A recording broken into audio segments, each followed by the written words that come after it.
सुबह थींदे ही एजेंट निकिरी पवंदो आहे नेचर सां मुलाक़ात करण लाइ। जुमे जे ॾींहं जी मुनासिबत सां जुमे निमाज़ पढ़ण लाइ GPO चौक ॾांहुं रवानो थींदो आहियां। निमाज़ पढ़ी जंहिं मां ॿाहिरि निकिरंदो आहियां त मुंहिंजी नज़र इंसान ज़ात ते पवंदी आहे जेके जानवरनि जी नौकरी खाई रहिया हूंदा आहिनि। GPO चौक ते तमामु घणी रश हूंदी आहे ऐं हिते हर रंगो नस्ल जा माण्हू हिकिड़ी ॻाल्हि ते मुतफ़िक़ हूंदा आहिनि जेका हूंदी आहे तस्वीर कढणु।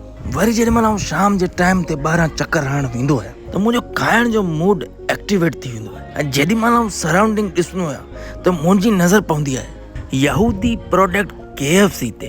पर पैसनि जी सूरत हाल खे ॾिसी करे आउं बाइकाट करण जो सोचींदो आहियां। मुंहिंजी मुलाक़ात शाहनवाज़ दाणी सां थींदी आहे पर बाबर आज़म सां गॾु हुअण जे करे आउं हुनखे इग्नोर कंदो आहियां ऐं पंहिंजूं निगाहूं कुबरा खान जी तरफ़ कंदो आहियां। हिते हिकिड़ी TV बि लॻल हुई जंहिंमें शाम जे टाइम ते मुमताज़ मुलई या कलाम हलंदा हुआ। मुंहिंजी नज़र चर्सी शनिवारी तिका ते पवंदी आहे जंहिंजे आसपास में गुज़रण सां ई मूंखे चक्कर अचणु लॻंदा आहिनि। पर एज़ ए सीक्रेट एजेंट तौरु मूंखे पंहिंजो कमकार खे बि ॾिसणो हो, इन करे पंहिंजी बाज़ जहिड़ी निगाह आसपास घुमाए रहियो हूंदो आहे। ख़ैर रुलंदे पिलंदे मूंखे अची राति थींदी आहे ऐं पोइ वापसी रवानो थींदो आहियां पंहिंजे फार्म हाउस जी तरफ़। मुंहिंजो पंहिंजो न आहे पर रेंट ते वरितलु आहे। अॼु जो मिशन असांजो थियो पूरो।